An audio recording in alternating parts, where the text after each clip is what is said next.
আপনারা কিছু মনে করবেন না, আজকে আমি একটু পরিষ্কার করে আমি কথা বলতে চাই। আপনাদের সবার হয়তো ভালো নাও লাগতে পারে, কিন্তু বিশ্বাস করেন, আমার এটা যদি আপনারা গ্রহণ করেন, আপনারা লাভবান হবেন, কোনো ক্ষতি হবে না দেশের। আমার অন্য কোনো আকাঙ্ক্ষা নাই, আমার একটাই আকাঙ্ক্ষা, দেশ এবং জাতিটাকে একটা সুন্দর জায়গায় রেখে ছুটি করা। I had enough.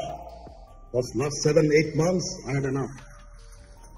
আমি চাই দেশ এবং জাতিকে একটা সুন্দর জায়গায় রেখে আমরা সেনানিবাসে ফেরত আসব।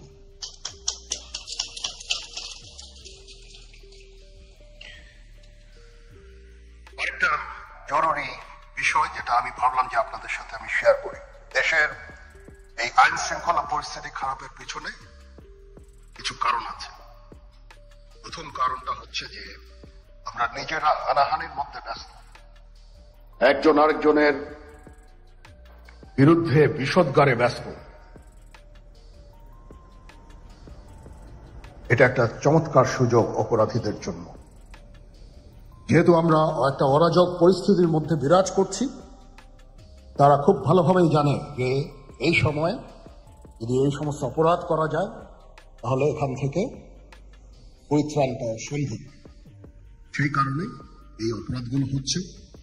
আমরা যদি সংগঠিত থাকি, একত্রিত থাকি, তাহলে অবশ্যই এটা সম্মিলিতভাবে মোকাবেলা করা সম্ভব হবে। Police, RAB, BGB, DGFI, NSI এগুলো দেশের জন্য অত্যন্ত গুরুত্বপূর্ণ কাজ করেছে অতীতে।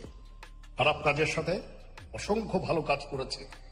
আজকে যে দেশের স্থিতিশীলতা, দেশটাকে যে এত বছর স্থিতিশীল রাখা হয়েছে, এটার কারণ হচ্ছে এই সশস্ত্র বাহিনীর বহু সেনা সদস্য, সিভিলিয়ান সবাই মিলে এই অর্গানাইজেশনগুলোকে, অসামরিক, সামরিক সবাই মিলে এই অর্গানাইজেশনগুলোকে এফেক্টিভ রেখেছে।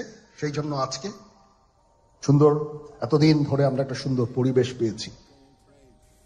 এর মধ্যে যারা কাজ করেছে, যদি অপরাধ করে থাকে সেটা শাস্তি হবে, অবশ্যই শাস্তি হতে হবে, না হলে এই জিনিস আবার ঘটবে।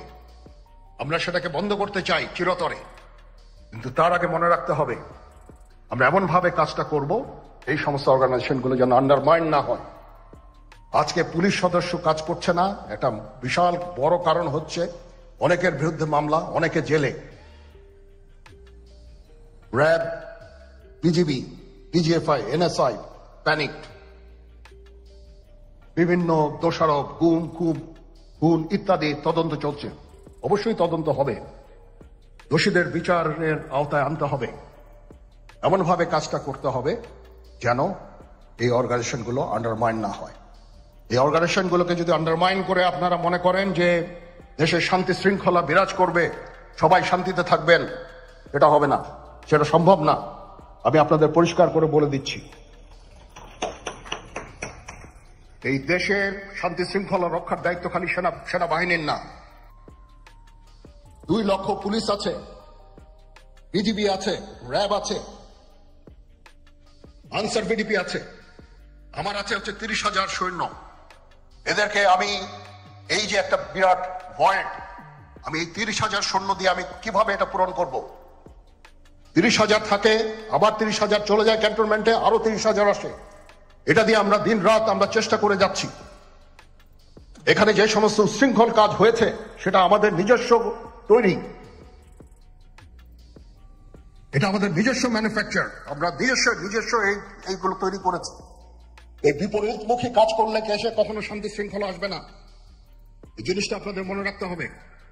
ভিশনের ফুলঝুরি মেগা অফারে ফ্রিজ কিনলেই পাচ্ছেন 16 পিসের আকর্ষণীয় গিফট বক্স একদম ফ্রি।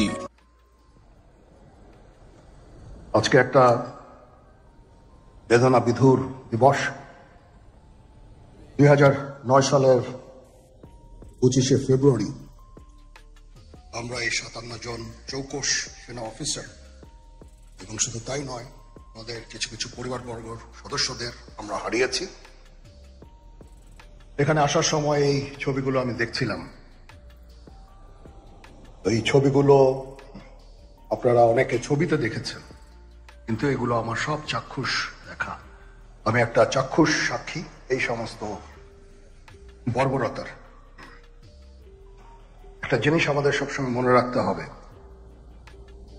এই বর্বরতা কোনো সেনা সদস্য করেনি, সম্পূর্ণটাই তদানীন্তন বিজিবি সদস্য দ্বারা সংঘটিত। Full stop. এখানে কোনো ইফ এবং বাট নাই। এখানে যদি ইফ এবং বাট আনেন, এই যে বিচারিক কার্যক্রম এতদিন ধরে হয়েছে, 16 বছর ধরে 17 বছর ধরে যারা জেলে আছে, যারা কনভিক্টেড, সেই বিচারিক প্রক্রিয়া ব্যাহত হবে। এই জিনিসটা আমাদের খুব পরিষ্কার করে মনে রাখা প্রয়োজন। এই বিচারিক প্রক্রিয়াকে নষ্ট করবেন না। যে সমস্ত সদস্য শাস্তি পেয়েছে তারা শাস্তি পাওয়ার যোগ্য।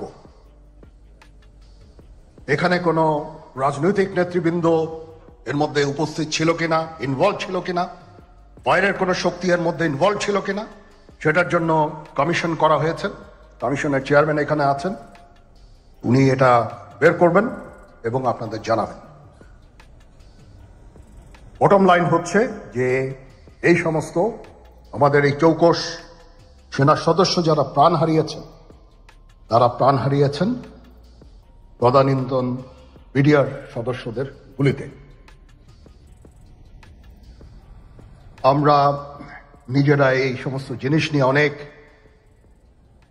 ভিন্ন মত পোষণ করছি। কেউ কেউ এই জিনিসটাকে ভিন্ন খাতে প্রবাহিত করার চেষ্টা করছি।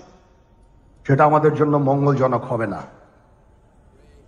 আজকে যদি আমার যে উপদেশ আমি কিছু দিয়ে যাব, সেটা যদি আপনারা গ্রহণ করেন, আপনারা লাভবান হবেন, আমি এটা আপনাদের নিশ্চিত করছি।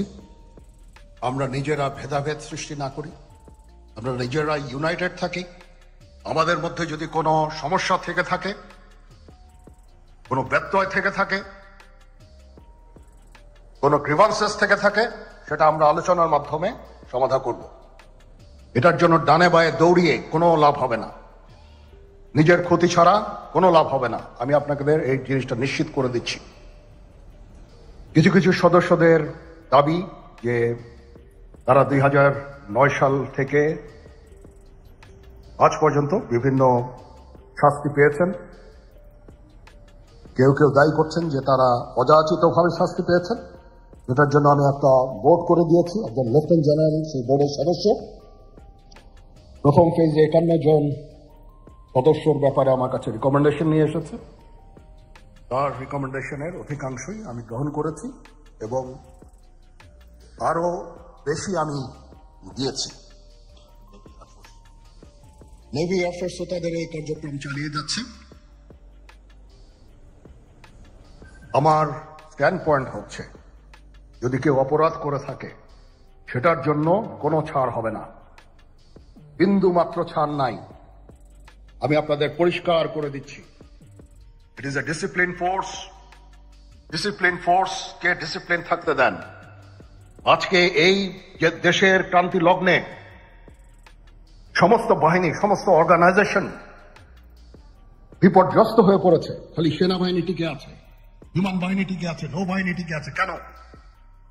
Because of discipline. তারপরে আমি আমার অফিসারকে আদেশ দিয়েছি, যদি সামান্যতম কোনো সন্দেহের অবকাশ থাকে, কোনো কার বিরুদ্ধে যেই অ্যাকশন নেওয়া হয়েছে, অপরাধী কিনা যদি সামান্য কোনো সন্দেহের অবকাশ থাকে, সেটা তাদের ফেভারে যাবে। এটা হচ্ছে আমার ঢালাও নির্দেশ। সেই হিসাবে বিভিন্ন প্রস্তাব আমার কাছে এসেছে। কোনো কোনো প্রস্তাবে আমি আরো আমার নিজে থেকে যোগ করে আরো বেশি আমি দিয়েছি। এভাবে পর্যায়ক্রমে অফিসাররা অ্যাপিয়ার করবে, আসবে, এবং তাদের এই জিনিসগুলো আমরা দেখব। দেখে যদি মনে হয় যে তাদেরকে করার অবকাশ আছে কিছু, অবশ্যই আমরা করব। এটা ন্যায় নীতিতে আমরা প্রতিষ্ঠিত থাকবো ইনশাআল্লাহ। আপনারা কিছু মনে করবেন না, আজকে আমি একটু পরিষ্কার করে আমি কথা বলতে চাই। আপনাদের সবার হয়তো ভালো নাও লাগতে পারে, কিন্তু বিশ্বাস করেন, আমার এটা যদি আপনারা গ্রহণ করেন, আপনারা লাভবান হবেন, কোনো ক্ষতি হবে না দেশের। আমার অন্য কোনো আকাঙ্ক্ষা নাই। আমার একটাই আকাঙ্ক্ষা, দেশ এবং জাতিটাকে একটা সুন্দর জায়গায় রেখে ছুটি করা। I had enough. Was last 7-8 months I had enough. আমি চাই দেশ এবং জাতিকে একটা সুন্দর জায়গায় রেখে আমরা সেনানিবাসে ফেরত আসব।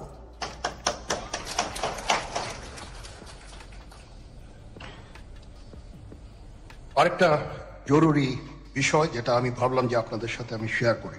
দেশের এই আইন শৃঙ্খলা পরিস্থিতি খারাপের পিছনে কিছু কারণ আছে। প্রথম কারণটা হচ্ছে যে আমরা নিজেরা হানাহানির মধ্যে ব্যস্ত, একজন আরেকজনের বিরুদ্ধে বিষোদ্গারে ব্যস্ত। এটা একটা চমৎকার সুযোগ অপরাধীদের জন্য। যেহেতু আমরা একটা অরাজক পরিস্থিতির মধ্যে বিরাজ করছি, তারা খুব ভালোভাবেই জানে যে এই সময় যদি এই সমস্ত অপরাধ করা যায় তাহলে এখান থেকে পরিত্রাণ পাওয়া সম্ভব। সেই কারণে এই অপরাধগুলো হচ্ছে। আমরা যদি সংগঠিত থাকি, একত্রিত থাকি, তাহলে অবশ্যই এটা সম্মিলিতভাবে মোকাবেলা করা সম্ভব হবে। পুলিশ, র্যাব, এগুলো দেশের জন্য অত্যন্ত গুরুত্বপূর্ণ কাজ করেছে। খারাপ কাজের সাথে অসংখ্য ভালো কাজ করেছে। আজকে যে দেশের